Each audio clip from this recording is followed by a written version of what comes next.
we're actually, I mean, like I said last week, you're still playing with the cardstock. Listen to that beat, though. Look closer to your microphone, please. Hello. Too close. I don't have that. Still working out the kinks, folks. This is the what we called affectionately the bullshitting part of the show. Oops! I dropped your mic. See, there we go. Sorry, there we go. I like the kinks. Yes, absolutely. So you Sunday afternoon was by the Kinks, wasn't it? And we're here Sunday morning. That's when we record. Eventually, we should go live. Do you know what song I heard on the way here just right now when I got out of the car? I don't. I wasn't in your car. I was here getting a show together. It was Metal Guru by T-Rex. What? KLH was playing Metal Guru. KLH, usually they're pretty, well, you know, Sunday mornings, they Steve have Palick and all that. I love that show. Yeah, they're a little more... I find a lot of cool stuff on there that you never hear before. You have to stop promoting... Metal Guru. Well, you can promote Metal Guru, but you should stop promoting other radio stations. They don't need us. So, anyway, what else did you do this weekend besides watch movies? This weekend I worked out this morning. You do that? I did before I got here. First time? No. Oh. Yesterday was just a movie watching day. I know the feeling. That's kind of what we do. Programming note, we won't really have any fresh reviews next week, I suppose, because you're going places.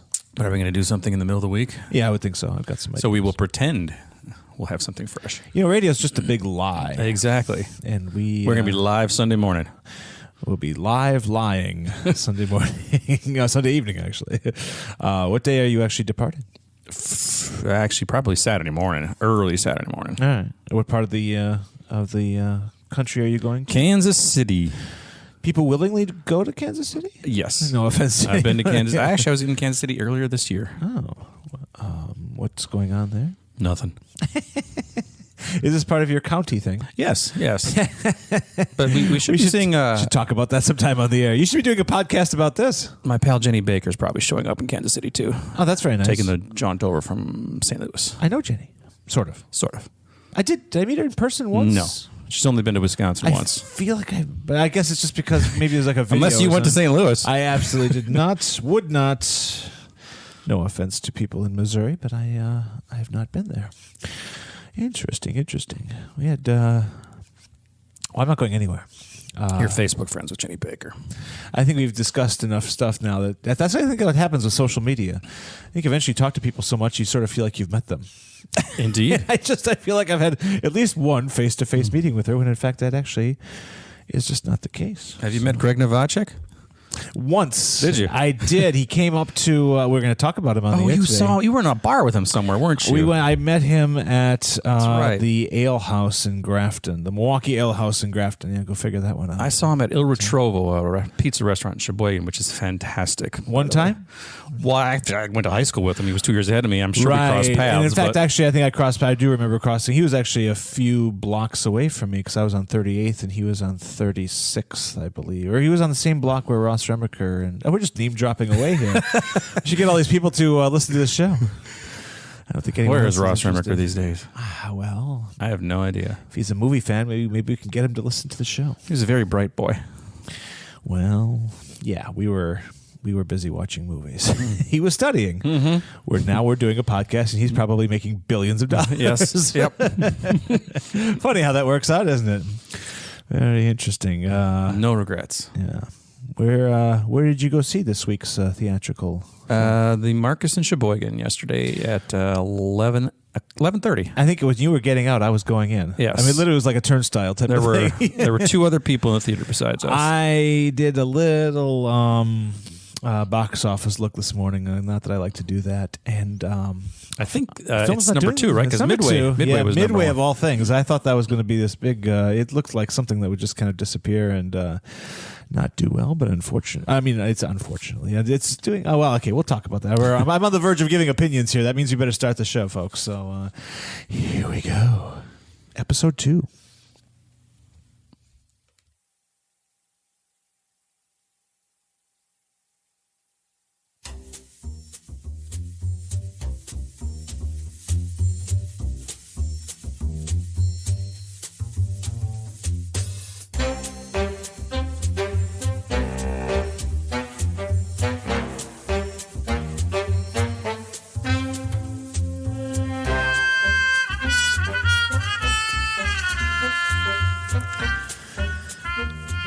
Must be time for Front Row Center. That's what that theme music is. That's our theme music for now until one of you fine listeners Greg. Yeah. Yes, that's a very That theme music sounds like a Herschel Gordon Lewis movie from the 60s. I'm not sure how to take that. I don't think that's exactly complimentary. Well, I mean, it's stock music, isn't it? It's definitely stock music. I would think that's right up Herschel Gordon Lewis's alley. That's all he could afford. Exactly. That's all I can afford. I guess so. This is the welcome to the Herschel Gordon Lewis of movie review shows. Front Row Center is the name of our show. We talk about movies for about an hour. Actually, we'll try to keep it exactly at an hour if at all possible. And we talk about the new releases on streaming and in the multiplexes. And we're doing that this week. This week we'll be talking about a film called Rattlesnake that is on Netflix. They've debuted at the end of October, and we're just getting into it now. But that's the beautiful thing about streaming is you can get to it when you can. And Dr. Sleep, a Stephen King adaptation, a movie that serves many functions. It is kind of a sequel to The Shining, both in book and film form, and we just kind of pays homage in many ways to the mostly beloved Stanley Kubrick adaptation from 1980.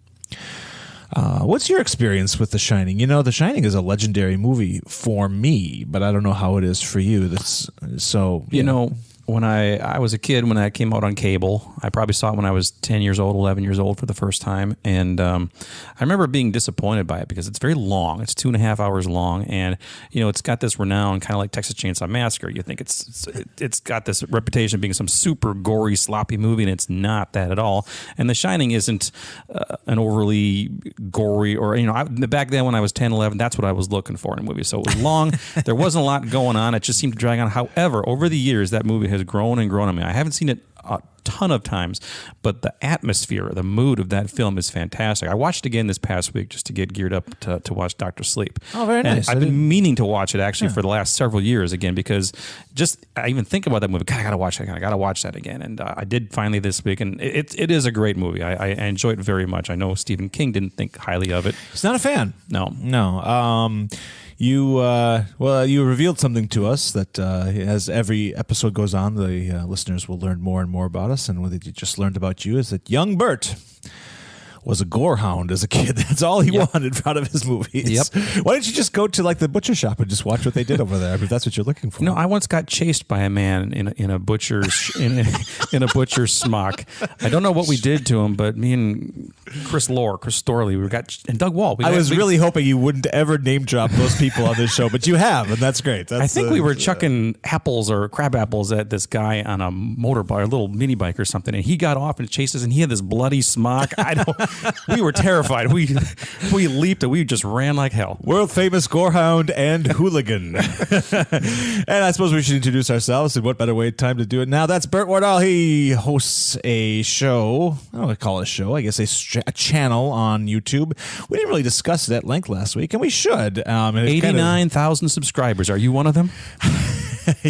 You could tip him up, help him get to 90. That's what you can do. It's called Schlockmeisters, spelled just like it sounds, on YouTube. And describe the channel a little bit. What do you do over there? I review movies. What kind of movie? I review horror movies. And? I would say B movies.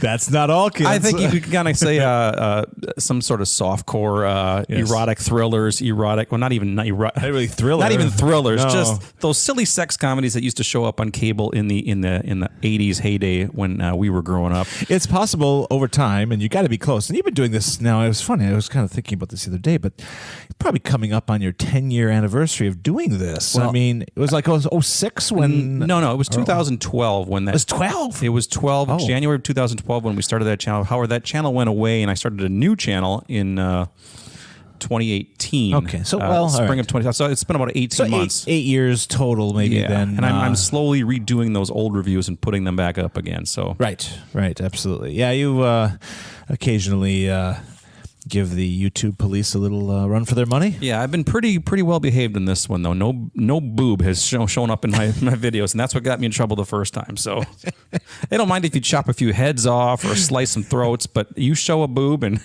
the YouTube police come calling. Isn't that the case even in life? I mean, you can you can probably kill your neighbor, but don't show your neighbor a boob. Exactly. That's kind of how this all works. So that's what he does over there on YouTube. You can check it out. Many videos.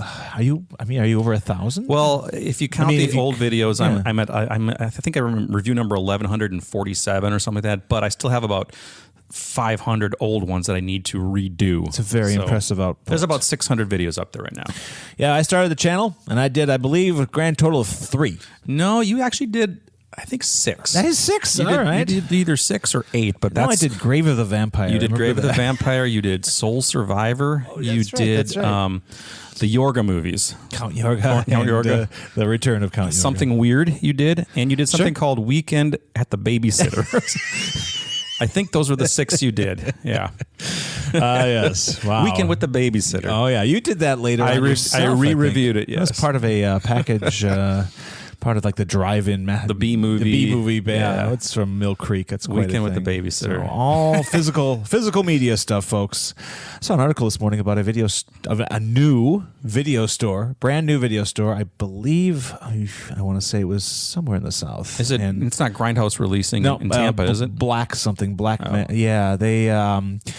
Yeah, they're actually doing okay. They opened up and they're making money. Now they also are going to be screening movies there, and I think they have like bands playing and stand up comedy, and they intend to do like wine and spirits and maybe food. This is something I should do. Yeah, I've got 4,500 movies and about 3,500 DVDs. Oh, you're okay with veritable strangers coming in and taking those things home? Those are my babies. And using them as coasters and frisbees? Yeah, I don't think so. I don't know. Anyway. So, yeah, we're going to review a couple movies this week. We're going to review Rattlesnake, and we are going to review Dr. Sleep. Dr. Sleep being the big movie. The other one that came out this week that we did not get to is Midway. So, if you've seen Midway, why don't you send us a review and we will talk about it on our next show, because that's what's beautiful about the show is that we don't have to do all the work. We welcome outside interference. My first wife left me, but my movie collection never did. Well, let's leave it on that. When we come back, we will be talking about Netflix's contribution to the, the animal horror genre. Wait a minute. It is. Yeah. Don't take a break yet. Okay, I was so close. I was pushing buttons. Yeah. I want to know, if you can tell me, I'm going to tell you what I did. Tell me what you watched this past week, besides the 2 movies we're going to review. Was there anything else? I was actually going to get into that. So my life is structured in such a way, I got to run this radio station when I'm not busy throwing books around and stuff. So in a sense, no. I did watch some television. I watched a bit of television. I watched some premieres, some debuts. I got into the Jack Ryan TV series on Amazon. Is it any good? We were thinking about watching that. Oddly enough, the premiere was very good. It actually feels like a movie.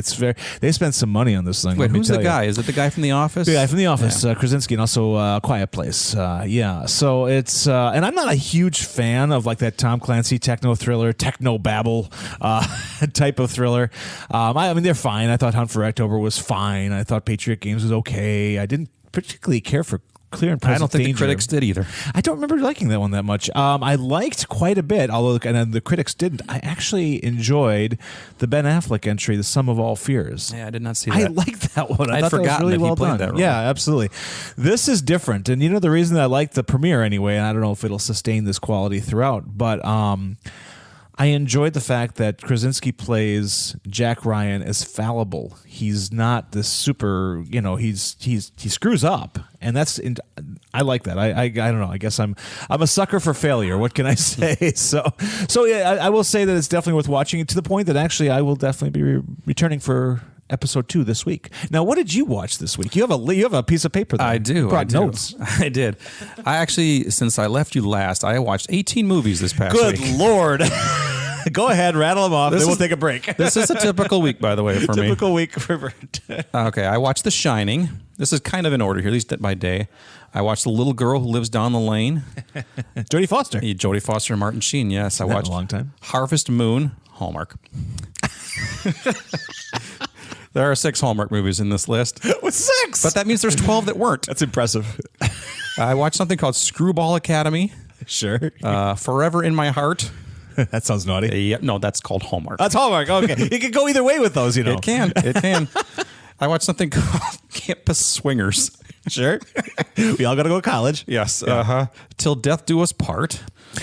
Is that Honeymoon? No. Oh, it's a different. That was a different movie. I reviewed it. Oh, wait. Apparently you're not is that caught Hallmark up. now? No, that is not Hallmark. I don't even know anymore. However, the next two are Love and Sunshine, Danica McKellar.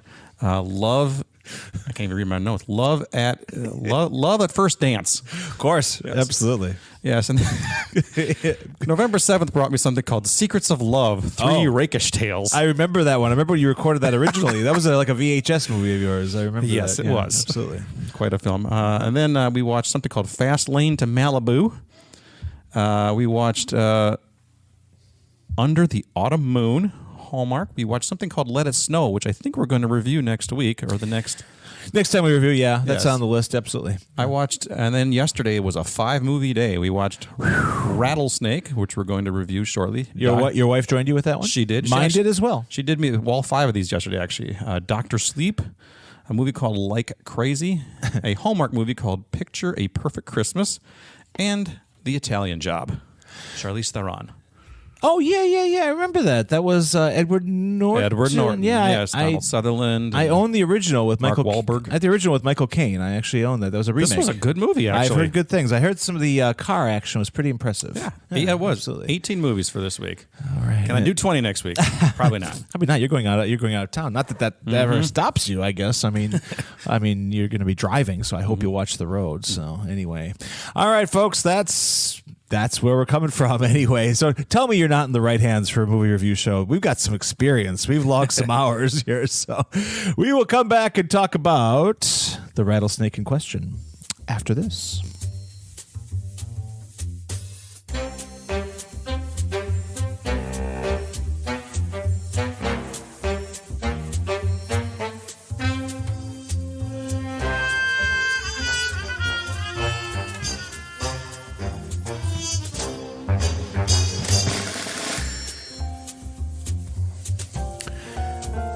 And we are back from break. You're listening to Front Row Center.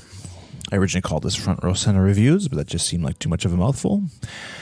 And we talk about movies. We review the newest releases, everything that's out there streaming for you and at the multiplex.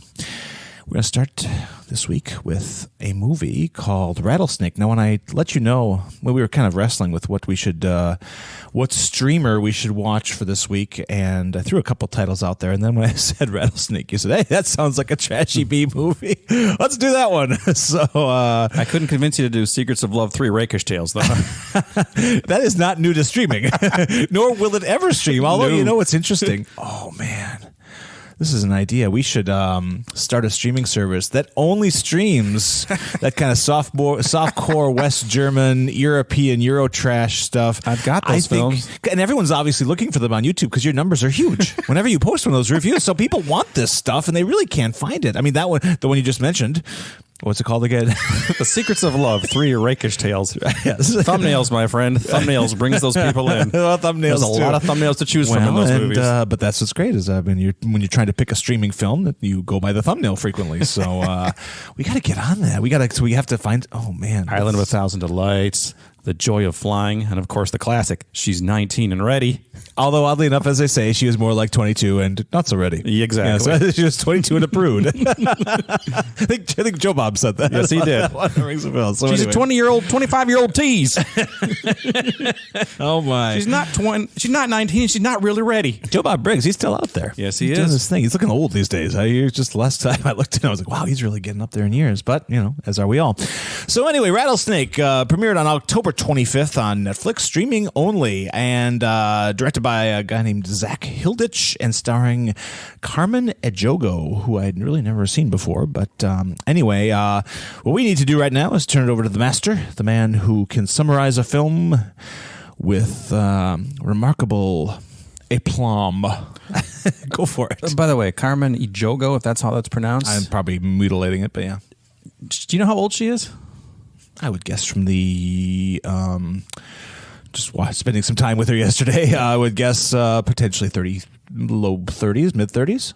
That's what I was going to say too. Yeah. She's 46. Wow. She looks great. Taking good care of herself. Well, when she's not being... Well, anyway, go ahead. Tell us what this movie's about. Anyway, Rattlesnake. We have this woman. Her name is Katrina, played by Carmen Ejogo. She and her young daughter, who's probably maybe seven-ish. They are traveling from Phoenix to someplace in Oklahoma, and they have to get off the highway because there's an accident. So they're trying to go around in Texas. Never get off the main freeway in Texas. Nothing good. Yeah, they end up on some backwater road somewhere, and she gets a flat tire. So, unlike me, she can actually change a tire. So she's getting out of this car to change a tire, and her daughter's wandering around in the desert there doing whatever. And suddenly her daughter gets bit by a rattlesnake.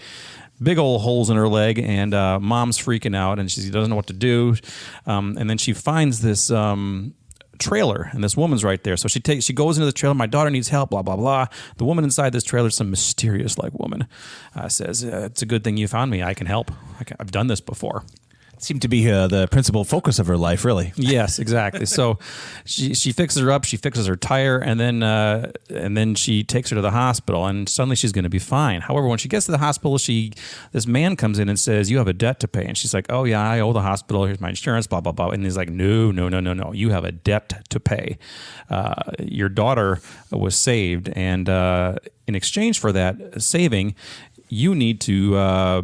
Basically take someone's soul. In other words, kill them. Kill them by sunset today. Otherwise, your daughter is going to succumb to that rattlesnake bite. A soul for a soul is the line that they use, I believe. That's exactly what they use. So she doesn't believe it at first, but then the guy says, "Let me show you what's going to happen." And then her daughter suddenly gets really nasty looking and screaming, and he's like, "Okay, I believe you.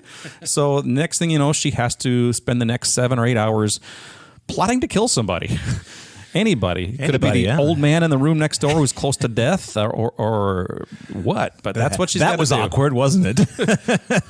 Yeah, that's basically it. Again, without having to, that'll take you through pretty much. It's a short movie. It's 85 minutes. 85 minutes, and and Burt pretty much took you through the first 40 or so.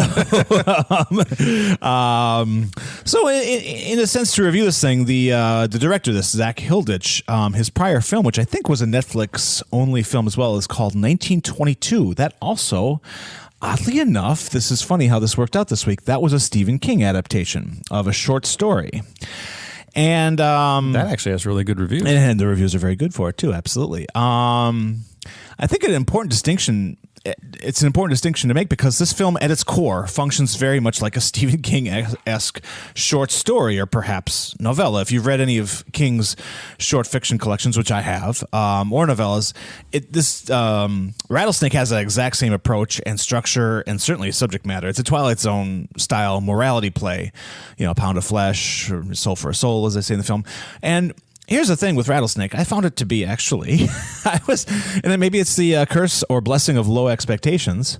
I mean, it's a perfectly fine 85-minute time waster that's probably more enjoyable than it has any right to be. My wife also joined me in watching this one, and she was diverted throughout its entire running time. In fact, to the point where she started talking to the screen a little bit, which is one of those wonderful things you can do with horror films. Some people do it better than others. But if anything, I found it to be just a classic piece of B-movie pulp fiction. And if Netflix is going to be, keep mispronouncing it, Netflix is going to be pumping out this kind of material, I say rah, rah, rah. Let's go. I would love to see 20 more Netflixes. 20 more Rattlesnakes. Rattlesnake Netflix. There's a lot of going on here. Where that comes from. I found the acting for the most part on point. The directing is solid with a couple of really nice visual touches. I liked when she was in the hospital and she keeps seeing these little, almost like ethical. I think when she was going to get a cup of coffee right before she intends to potentially put a pillow over the face of a dying old man. There's a sign on the wall by the coffee machine that says, "Just take life one cup at a time." I gathered, and I don't know if you felt this way too. I feel like maybe either she's coming off of a bad relationship or possibly alcoholism. alcoholism. She, when things start to go really foul for her, she hungrily turns to booze, both at a bar, at a very fateful bar, where she sees something else that kind of spins the story in another direction. But even at back at her at a hotel room, the way she tore into those little micro bottles was like, this is somebody who may be coming. And she's listening to a lot of self-help tapes in her car. I noticed it was kind of interesting. Yeah, so that was a possible thing. And I like, what I liked about the short running time is they didn't over expound on this stuff. They actually let you kind of chew on that and make up your own part. They actually trusted the audience to, kind of fill in the blanks. I like that. I like that in movies when they actually have a little faith in the audience to have a smattering of intellect, especially for a film like Rattlesnake, which, so I think it's a cheap movie that doesn't look cheap. That's what I liked about it. For the record, my wife hated it. Interesting. Okay. All right. But she's not a huge horror fan, and it's not her genre. I'm like, it's a supernatural horror movie. That's exactly what it was. I just consider it is some cheap ass horror film. It's 85 minutes. Yeah. It was a perfect thing that could have come out in the 80s when I was watching. Yeah, all I that think so. garbage too. Absolutely. When it goes back to but I would say for the most part, I actually was pleasantly surprised and diverted for 85 minutes by Rattlesnake. And can I recommend it, though? That's what we're going to talk here. And I mean, that kind of depends on the viewer and where they're at that moment when they're sitting down in front of Netflix to watch something. If they want to see some sort of piece of great cinema, I would say Rattlesnake. This isn't it. Probably is not what you want to click on. But it's a good time waster. As a good time waster, I think it, and it really, I miss this kind of movie in some ways. That's what it really reminded me of. That, like Cat's Eye. I was thinking, or even Cujo. Cujo, sure, absolutely. Again, we keep kind of keeping things in the Stephen King realm only because he kind of brought a little bit of quality to an otherwise low rent genre. More on that later, right? If this movie was premiered on cable when I was in 7th, 8th grade in the 80s, I probably would have seen it several times. I probably would have loved it. Yeah. I mean, actually, I think the problem with this movie is maybe in some ways in that we've kind of been here before in a lot of ways with a lot of stuff, but I don't know. I'm going to throw out a very kind of surprised and pleasant 2.5 stars on this thing. Yeah, I think I was going to go with 2.5 as well, between 2 and 2.5. I mean, I kind of, to me, like 2.5 is the cutoff between good and not so good with 2. But right, but I think ladling on that extra half star sort of means that there's some quality to be had here, but like I said, I mean, is it pedestrian? Yeah, it's a kind of pedestrian movie, but I think it's very well made and well acted. I mean, there's no reason why the acting should be as good as it was in this movie. They could have gotten a bunch of ham bones. I mean, look at the description for this thing. The plot summary says here, when a single mother accepts the help of a mysterious woman after her daughter is bitten by a rattlesnake, she finds herself making an unthinkable deal with the devil to repay the stranger. Now, if you go into a movie with that description, you know what the hell you're going to watch. I would hope. So that's the problem, too. I think a lot of people click on stuff without reading. I think they do. That brings me back to the days when I went to see Fear and Loathing in Las Vegas, the drug-soaked Terry Gilliam movie. And I went on a Friday afternoon. And Friday afternoons are usually when the elderly go to the movies. Yes. And we had a couple of very, very nice old women who sat down in front. And, and me. That was it. There was a screening room of 3 people. And needless to say, about 25 minutes in, I heard a very loud, "What the hell is this?" To which I just started roaring, in the theater. So I remember also Blue Velvet. I remember going to see Blue Velvet, and in front of me in line were, nothing but blue-haired biddies. And I just thought, ladies, do your research. I had a newspaper. The same situation a couple years ago. You remember the movie Moonlight? I think it may have won Best Picture. Oh, sure, Best Picture. Barry Jenkins movie. Yeah, very good movie, yeah. Yeah, well, it was obviously about a homosexual man and his relationship growing up and stuff. And there were some old biddies from the inner city, actually, who were watching that film behind us. And when that movie was done, she's like, I got to start reading the descriptions for these movies before. Well, that's all true. Absolutely. Yeah. That's a big thing. Expectation and what you want out of a movie is as important as the movie itself, I would say. But by and large, Rattlesnake, it gave me hope. It gave me hope for like the future streaming movies we're going to watch. I think Netflix does have a sort of quality control over there. And I haven't watched. I think that may be my first like Netflix original movie. I don't think I've seen. Obviously, I've seen Stranger Things and other original content. But See Roma last year, Best Picture nomination. I still Netflix, haven't. wasn't it? I was. Well, that was that Amazon? that was Netflix. And what about Bird Box? Did you watch Bird Box? I never got around to Bird Box. Yeah, and I've heard good things about that. I heard really it was enjoyed it. extremely well done. Yeah, so they're doing good work over there, and I guess they have to because there'll be a storm brewing. We got Disney Plus, we got Apple streaming. Everyone's coming after the thing that they do, and that's not surprising. They came along and they perfected the whole streaming movie thing, and now everyone wants a piece of the pie. So, and they spend a lot of money on original content over there, like millions of dollars. So, they do. Let it be known that you said Rattlesnake gives you hope for the future. I hope they use that as a blurb on whatever future marketing materials or posters they have. So so a middling score for Rattlesnake from us, but I think a positive. So again, looking for a diverting night, and you know what's nice too is I think it could be a conversation starter. I would we are both married to mothers. True, very true. And I think in the middle of the movie, I finally leaned over to my wife and said, "So, what would you do?" And her response was great. She was like, "Oh, I'll kill every mother. I kill everyone in the room. I would, for my kids." So that was kind of interesting. Now, your wife had a decidedly, from what you indicated, she considered this movie dumb trash. Really? That's interesting. Well, yeah. That's an exact quote, I think. Okay. Did you come to that conclusion at the midpoint or at the end? Well, no, it was throughout. Yeah. She had a bone to pick with it from the first reel onwards. Yeah, I think the deal with her, maybe I'm wrong, but in terms of horror movies, it's got to be something that's more realistic. Sure. And here we're dealing with supernatural stuff, which in the real world doesn't exist. I kind of expect this movie to actually be about like maybe a rattlesnake overrun, like a Kingdom of the Spiders type of thing, or more of a animal horror. Which that Kingdom of the Spiders, for example, could be potentially realistic. That could potentially happen. Outside of the fact that tarantulas are not deadly, but right. we won't get into that right now. And the animal itself really plays only a small role in this film, although it shows up at interesting times. I was reading, oddly enough, a very interesting breakdown this morning of this, and the two times a rattlesnake shows up are when fate is involved. Like, obviously, it gets the thing underway with the mother and the daughter. But then the second time our snake shows up is also when fate kind of takes over. Finishes our movie. Yeah. So very interesting in that regard, I thought. Anyway, so Rattlesnake. We're going to come back and we're going to talk other stuff too, as long as I can get my theme song going here. All right, there it is. We'll come back and we're going to talk about more horror. We're a little late for Halloween this year. Front Row Center. We'll be back.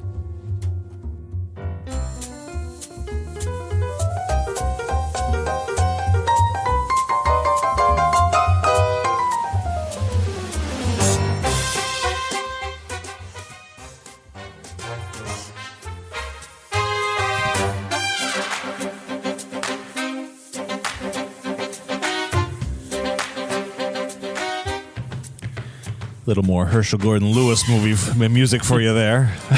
I didn't take that personally, I swear. I wasn't expecting that this morning. Now I have to go find some new music. I don't know. It just doesn't seem right to be using low rent, color me blood red music or Blood Feast. The man was a pioneer. What can I say? Anyway, you're on with Burt and Jeff in the evening. And if you're listening to this on the broadcast or whenever you like, if you're listening to us on the podcast, and would like to remind you all to look for us on our SoundCloud page. You can find it on the CPL Radio SoundCloud page, which is moving, by the way. We've got a big move coming up. We're getting off of SoundCloud. No offense to SoundCloud. They've been a good home for 2 years, but I've decided to put our podcast where people actually listen to podcasts. So this is actually going to be a podcast too. Oh yeah, it already is. It's already on SoundCloud. I mean, it's on demand on SoundCloud. That being said, we're gonna pour it over to on demand for free. We don't charge. No, okay, not yet. I mean, I've got big ideas, of course, but for now we're not. No, that's charging. fine. Absolutely no. And we're put gonna it out there. We're gonna move it over to the iTunes version. There's no iTunes anymore. Now it's like Apple Podcast. Apple blew up like all of their audio stuff, so it's not known as like iTunes anymore. Now I've got Apple Music on my phone. Yeah, Apple Music is going to be like all cut up like Apple. They just did that at a recent update. kind of threw people for a loop. So anyway, we'll also be hopefully, like I think, on Stitcher. You can actually, if this new service works out, which I think it will, this will be on YouTube, and then the YouTube version, I guess, puts up a transcript. So like everything we're saying will be visualized in words, which is kind of cool. You can do that on YouTube? Well, no, this particular service, I don't know. I'll figure out the... In other words, we're going to be filming ourselves? No. It's actually just... just audio. It's just audio, and then everything we're saying, it like shows up on the screen. It's like, right. It's kind of a cool thing. I don't know. It might work. It might be this. It might blow up in my face, but that is okay. I did also want to mention we had some correspondence with our listeners this past week and a little before the show started, and we already mentioned, well, for the long version, the director's cut of today's show, which you can hear on SoundCloud. Our old friend Greg Novacek up in the Manitowoc area. I think he's still up in Manitowoc. I believe he is. No, actually, no. I think isn't he like Valders? I don't know. Well, I think he writes for a newspaper. Yeah, maybe he'll let us know. He mentioned he was tuning in to our first show, and he appreciated our first episode, and we, of course, appreciate him appreciating us. So it was very kind of him to say. Said he was hoping to see the Edward Norton movie, Motherless Brooklyn, but didn't quite make it out when he had spoken. That looks actually really good. I think we're going to see that at some point. Oh, good, because I would like to get to it as well. I don't know how much more legs it has in the multiplex with all the big movies coming down the pike. Another Greg chimed in, the one who we're hoping we're desperately in need of a new theme song now. So now that our theme has been dubbed H.G. Lewis style. Greg Pagel, who I've known since 1978, he mentioned that he had seen Trainspotting for the first time recently. I haven't seen it since about 1997. Did we see that in the theater together? No, I feel like okay, maybe not. I saw it in the theater. I do remember enjoying it. I think I've only seen it at that time. I should rewatch it because I saw it at the Downer Theater on the east side of Milwaukee, which at that time, it's a nice theater. I don't have a problem with the Downer. Except the problem I had back then is that their audio used to be really bad. I think it's gotten since better. I'm sure they figured it out. They had to have figured it out. But I've only been there a couple times. But Trainspotting has some very thick English brogue. Yeah. And I didn't understand a single line of dialogue. I would have loved subtitles for that thing. I didn't understand a single line of dialogue. Luckily, it was a testament to how good the movie was. I still enjoyed myself that night, and I could follow it. But did you have that on VHS? Did I have it? Yeah. I never did, no. I watched it in my apartment in 1997 or so, and I assumed I got it from you, but who knows? No. I made a sequel. That's Danny Boyle, who's actually a really good director. He made a film I love called Millions that not many people have seen. Check that one out if you can. But he did Slumdog Millionaire, which is an Oscar award. Did you ever see Slumdog? I did. That was a good movie. Very, very well done movie. I've seen Brewster's Millions. Is it similar to No. Okay. No Richard Pryor. No John Candy. No. This is but he's a good director, and he made a sequel. There's a Trainspotting 2 out there from like 2 years ago. That's true. Did you see it? Nope. Okay. Yeah, I don't know. It's interesting. But anyway, Trainspotting, and well, see, and again, our listeners take us in the right direction. They're our segue masters because Trainspotting was our first real kind of introduction to Ewan McGregor, who happens to be the star of this week's big theatrical release, Dr. Sleep, which is directed by a guy named Mike Flanagan. And he did a film called that actually, I don't, do you ever catch up with a film called, there are 2 Ouija board movies. There's Ouija and there's one called Ouija something like, it was like a prequel. And I'd never seen the original because I thought it was. Or Ouija, Origin of Evil. Origin of Evil. I gotta tell you, that's a fantastic movie. That's a really well done. And I never saw the first Ouija board. I saw the movie. first one. It's the only one I've seen. Which I heard was middling, just kind of throwaway, rubbish by and large. But this sequel, he said it in the 70s, and it feels, again, this guy, and we'll talk about this with Dr. Sleep as well, this guy clearly has an adoration, possibly a fetish for 70s-based horror movie, 70s and 80s based horror movies. So obviously he's in our wheelhouse anyway, right? Also with Ewan McGregor, we have a woman named Rebecca Ferguson, who I did not know until this movie, and now I will watch anything she's in. I liked her. Oh my gosh. And then a young actress named Kylie Curran. I got to tell you, this Kylie Curran girl here, I heard an interview with her on Friday morning on Gino Salamone. I don't know if you're aware of him, but he did an interview with her, and she's like 12 or 13 years old. She was absolutely charming. Yeah. Just unbelievably charming and fun. She was awesome. Certainly no less so in this movie. So anyway, stepping in to do what he does. This is why he makes the big bucks here at Front Row Center. Burt's going to tell you what this spooky movie is all about. Well, Dr. Sleep, obviously, is a sequel to is it 1980? 1980. When The Shining came out? Yep. Book is from 75, 74. Something like Yeah, it basically picks up, we see Danny Torrance all grown up. He's now alcoholic Ewan McGregor. Dan Torrance now. Dan Torrance, yes. And he decides he's going to try to give up the drugs and the booze, and he's just going to go to a little town in New Hampshire, Fraser, New Hampshire, I think was the name of the place, and he's just going to try to start his life all over. He's kind of been suppressing this shining that he's had over the years. We're visited by a few friends from the past, especially Scatman Crothers played Dick Halloran back in the day, and we have a new Dick Halloran shows up, and he's basically taught over the years, Dan, how to, I guess, get rid of these ghosts and everything, and compartmentalize, I suppose, is the right word, eh? Put it in a box. Yeah, literally put it in a box. And ultimately, though, we're introduced to some new characters. There's some bad guys, this rogue of a gang of some sort who is feeding off of, it's called the steam. When people die, they give off this little steam, I guess. They basically eat it.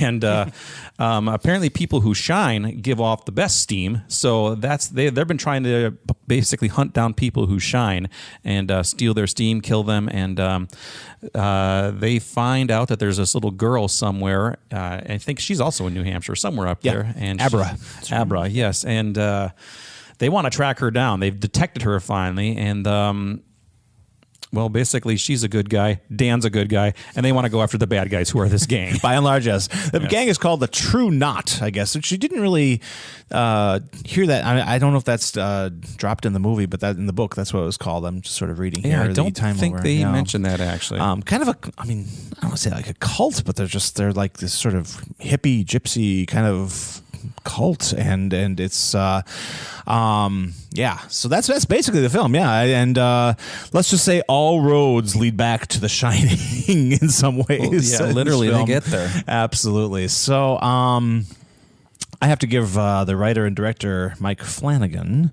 I think he did another King adaptation too with, I think he did Gerald's Game, which I never saw and is supposed to be phenomenal and really hard to watch. Well, he also did Oculus, which I have not seen. It has good reviews. I actually bought it this past week, though, so I will be watching it soon. I wasn't even aware of that until I see it now. Will you be schlockmeistering that one? I will be. There we go. Okay, I just made up a new word as a verb. I'm going to schlockmeister that one.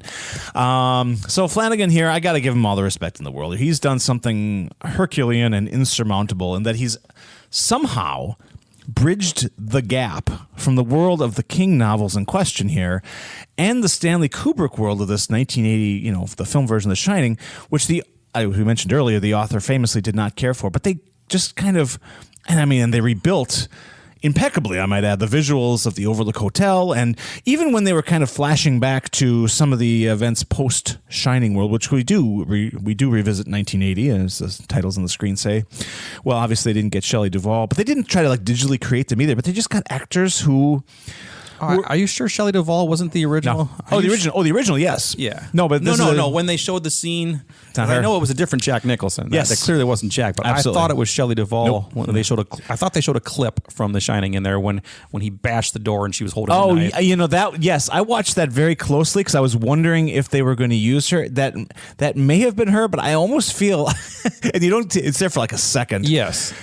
Because they had a different actress at the beginning when they were in Florida. Definitely, right. Yes. I think that was her, though, in that. That could very well be. I wonder if they could use her image, but they couldn't use Jack's image. I don't know. Who knows? Yeah, there's all kinds of, I'm sure I'll have to call the lawyers on that one. But just the really respectful way in that they treated the 1980 film and the books. And, it was really, I just thought, yeah, you're in the hands of a very skilled filmmaker here. I have to make mention of the performances on display here, which I thought were wonderful. McGregor just gets better every time I see him. I don't think people appreciate him enough. I hope, excuse me, I hope in this film they actually realize what a great actor he is. I listened very closely through the film because I know him best as Obi-Wan Kenobi, and I kept listening for like a little of like a British accent to kind of break through, and I think at times it did. I don't know if it was completely. I don't know if he can do an American accent as well as many other actors who can, but that didn't. Again, it didn't take me out of the film. I just thought it was kind of interesting that. All I could do the whole film, I'm just listening keenly for the actual Ewan McGregor to the British. He is Scottish, isn't he? Or is he Scottish? I'm going to offend a lot of people. Well, it's all. Yeah, he's actually from Scotland. Okay, never mind. Not British, Scottish. Okay, it's in the same area. Oh man, yeah, they love it when they just lump them. Yeah, they're all the same. They love that. He's from the UK. Thank you. Bail me out here so I don't have the entire island on me. But I thought he was great. It's Rebecca Ferguson. I loved her. A revelation in this movie. I when the film started and I knew I had seen the trailers, I wasn't convinced that I'd find her sort of like hippie antagonist, all that threatening. I thought she was sultry, sexy, hot. I loved her. Well, there's that. Okay. But what I thought what she does is a revelation, because what I love is that she's not that black and white. It's not that, she's definitely bad, but and that her people are all evil, but there's layers to what they're doing, and they're almost kind of a tragic figure because they're just trying to stay alive.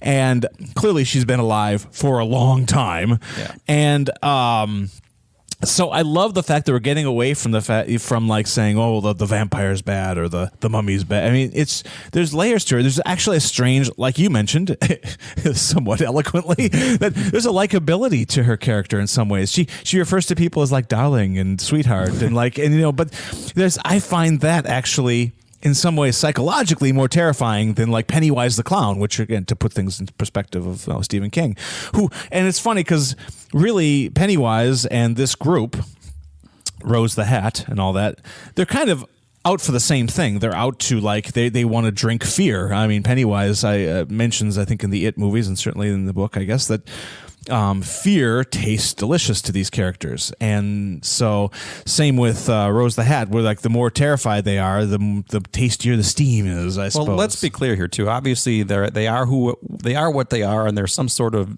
supernatural being trying to stay alive. Yeah. But in order to stay alive, they have to kill. They have to murder. There is that. There is one hell of a brutal scene in this movie. I'm going to get to that. Hold tight here. Yes. These are not nice people. So yeah, but going back to Rebecca Ferguson, I'm going to get to that. There's layers here, and I think she communicates those layers beautifully. I just think that it's a performance for like the ages. I think she was incredible. Now let me ask you this: have you ever come across like true hippies, like in your especially in your travels? You go all over the country. You're on this bizarre quest to go to every county, yeah, in America. And may I add, they're doing very well. But I'm talking like fully functional people who are living the hippie dream or nightmare, depending on where you. I mean, have you just? I'm sure you've been in like a service station or a wayside or something like that. So as a kid, I was on a riverboat in Louisville, Kentucky. I was probably like 12 years old. It was fifth grade, I think. Louisville. Yeah. And when I came across on this riverboat, we were seated at a table. And at the table next to us, it was my dad, my brother, my mom, and then the few people we were visiting. At the table next to us was this absolute like sort of commune of hippies that just sort of, I don't know if they traveled regularly by riverboat or how that worked, but I will tell you that there was something kind of sinister about them and kind of creepy about them. And I remember being really kind of disquieted by them. And that's what I got from this group here in their RVs and Winnebagos and everything, and the way they traveled, and with her on the roof, kind of barefoot and meditating. And I thought that was all handled so nicely. I think they're called pikeys in Snatch, Guy Ritchie Snatch with Brad Pitt. You ever see that? They're called them pikeys. No.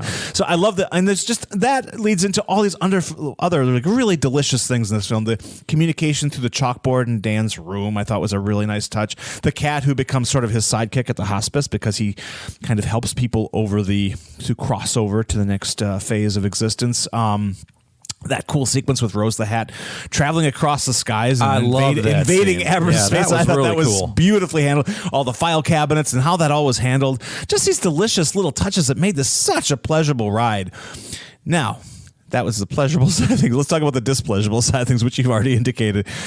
There's a sequence that I think we can, I don't want to ruin anything, but we're going to call it the baseball boy sequence. A kid named Jacob Tremblay played the lad. He was in a film called Room from a couple years ago. Right, that was a good movie. So obviously, I think he plays. So he was the boy in Room? Yes, I believe we can call. I think we can say that he plays extreme duress very well and very convincingly. He was also in Wonder. He was the he was the kid in Wonder. That's Yep. right. That's right. So this guy's clearly very skilled young actor. This is a grisly bit of business in this movie. 2 weeks in a row we've seen a movie where a kid got offed. That's true. Well, that's right. This one was worse. This is worse. Well, I guess we've kind of played our hand here with Baseball Boy. Oops. And it's okay because it happens quickly, and I think that now the film's out long enough that that's the case. But but it's brutal. it could be a turnoff for and people. there was it could be an extreme turnoff for people. there was some suffering. Oh, and there's some blood, and there's just, and then the fact that we go and revisit it because there's a totem of sorts that they need to retrieve from the lad, Right. And so all of that was just handled extremely well, and by that I mean extremely horribly. So now I have another piece I have to just to say what when we were in such good hands here with this film, the glowing eyes. What did that remind you of? There's something specific that it brought me back to. Well, The Village of the Damned, if you go way back. Okay, you're going a little too far back here. Let's bring it back to something like more our era. And a film that was really terrifying, and the glowing eyes I thought were... Salem's Lot? Bingo. They reminded me exactly of Salem's Lot. And I remember that element of Salem's Lot and Reggie Nelder and Barlow and Straker and all that. Barlow, I guess, more. And Clint Eastwood's sidekick from everywhere. I found that glowing eyes thing terrifying as a kid. I always did too. And it was really good in this movie too. I just thought that touch, they didn't have to do that. I don't know if it's in the book or not. I haven't read the book, but see that visualization of them, especially as they're kind of sucking in the steam and their eyes start, just great stuff. But glowing eyes equals evil and scary to me. It doesn't help. So, in final summation, I've gone on. I think this has the trappings of the great horror films of the 70s and 80s that so many of us who hold this particular era of horror cinema near and dear to us, and we pine for that. And we also complain we don't get that enough of that because it's all like The Conjuring, which is fine. The Conjuring is good, and I guess, but I mean, whatever, Annabelle and the many whatever, and a lot of the PG-13 horror films that were coming along that I just thought Insidious. I mean, again, they serve a purpose. That's fine, but we come from an era of Rosemary's Baby and The Omen and The Exorcist and The Shining, of course. And from where I'm sitting, Dr. Sleep has earned a place among the pantheon of that kind of horror movie greats. This is a terrific film. I'm going 3.5 on this one. I loved the only reason I shaved off a half is I thought some of the fan service stuff was a little obvious. When we return to the world of The Shining. I was just going to say, you touched on it briefly. Yeah. We actually do return to the Overlook Hotel, which has been abandoned for 40 years. More so than I thought we would. And it's really the focus of the final reel. Yeah, exactly. It was very cool seeing that because they recreated everything quite well.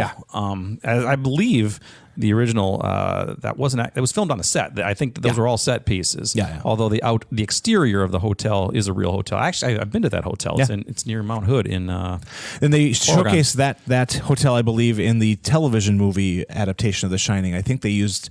No, I'm sorry. Scratch that. That was the hotel that King. I'm sorry. The one that inspired him and that he wrote his notes at. They filmed the miniseries at, and then yes, what you're talking about, the exterior. So I'm sorry. Go ahead. Yeah. Well, I was just going to say it was cool to see that hotel again. It was because I literally just watched the movie earlier this week, so it was all very fresh in my mind. When they're heading there and they cue up of some very familiar music. Yes, the music. I think there's some of the same shots. They recreated those shots. Yes. I mean, because it's the shots were daytime and these were nighttime versions. The feeling of dread that ran through the theater because everyone's like, "Oh yeah, here we go." So go ahead. It's revisiting an old friend. Yeah. Is what it was. Yeah, exactly. Did you have more, or are you? No, I think we're good. Okay. What kind of stars do you throw at this thing? Oh, I was going to give it 3 stars. Okay. I wasn't going to go quite as high as 3.5. To me, the movie was a little slow getting started. There's all these new characters. What's going on here? But then once it got going, I really got into it. I appreciated that slowness, though. I actually liked the fact that they took their time, and I like. a lot of horror films now, they run 90 minutes or 90 or hour and 45 minutes, whatever. I liked the fact that this thing really you got to know, and because character, like George Lucas once said, a special effect without character is a very boring thing. We could argue, of course. I thought they were just throwing too much at me early in the film, but Sure. again, it all came together. A little top heavy, yeah, absolutely. I can see that. I mean, yeah, 3.5 for me. I was very satisfied with this movie. I almost, again, it felt like Stand By Me and like a Rob Reiner or even Misery. I think it snaps into that type of Stephen King filmmaking very well. Would you agree that it's imperative to watch The Shining before you see Dr. Sleep? So that came up at some other conversation I was listening to yesterday. I think it certainly helps. I think it helps because I think it brings so much more meaning to what you're watching. That being said, I do think you could watch this as a standalone and still be completely horrified by it. If we're talking about, I have to bring this up. So you obviously are. By the way, how'd your wife feel about this one? Because she liked it better than Rattlesnake. Okay, good. I wasn't sure. Good but sign. It wasn't her favorite film. Okay. My wife liked it quite a bit too. You know how I know this is an effective horror movie? So my hand is still kind of, she bent the bones because she was clutching me throughout this particular hand, my left hand. At one point during a tense moment, someone just flips a light on. We had a very large bucket of popcorn. So did we. Ours went flying because my wife jumped and sent most of it into my lap, the rest on the floor.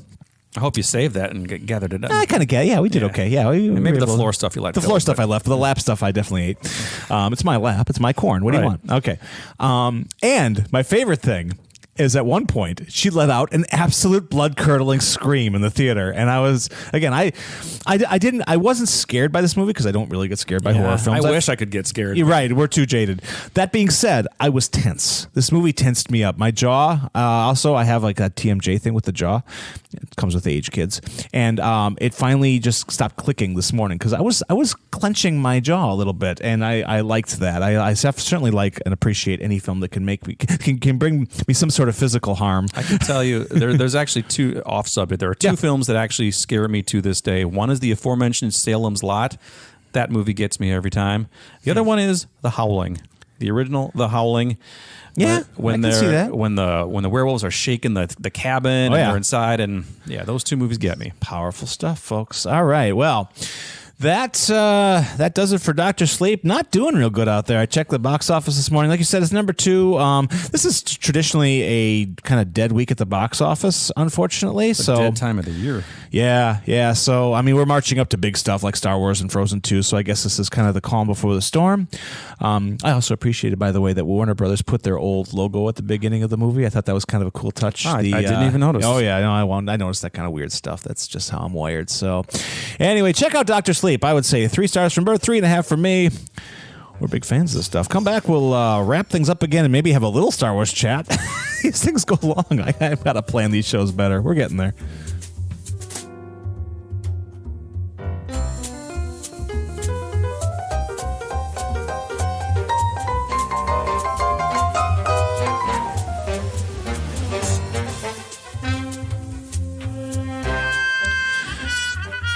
Back on front row center for this week of, to recording this on November 10th. So, this is the show that makes promises that it just doesn't keep. We're just not going to have time to get to our Star Wars chat. We have to have this because we have a long, history, a long background with Star Wars. Star Wars is our lives. Well, about that. I mean, it's my life then, damn it.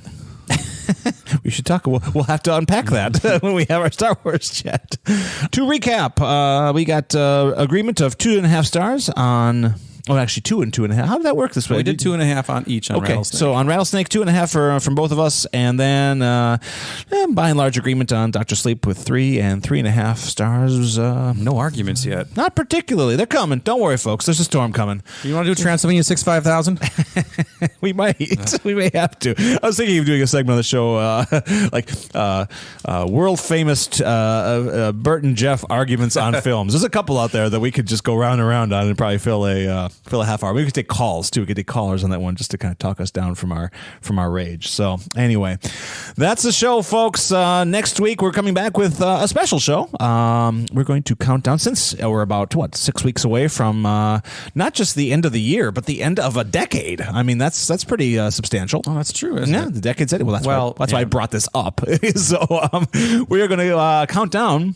Actually, decades actually start with the 1 and end at the 0. If you want to be super technical. Okay, fine. We'll argue about that next week. But we're going to bring, both of us will bring in 5 movies, making a grand total of 10.